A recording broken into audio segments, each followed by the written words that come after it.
আসসালামু আলাইকুম ভাই আপুরা, কেমন আছেন? আজকে এটা আমার হাজব্যান্ড বানিয়েছে। জীবনের ফার্স্ট কিছু করে দেখাইলো যে ছেলেরাও পারে। ডিম ভাজা ছাড়া জীবনে কিছু করে নাই।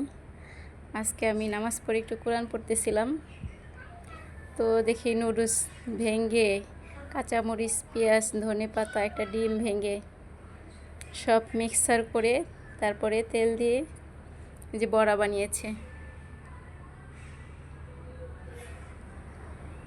খেতে ইচ্ছে হয়েছিল বড়া, তাই নুডলসের বড়া বানিয়ে নিল। মজাই হয়েছে, আমি টেস্ট করেছিলাম।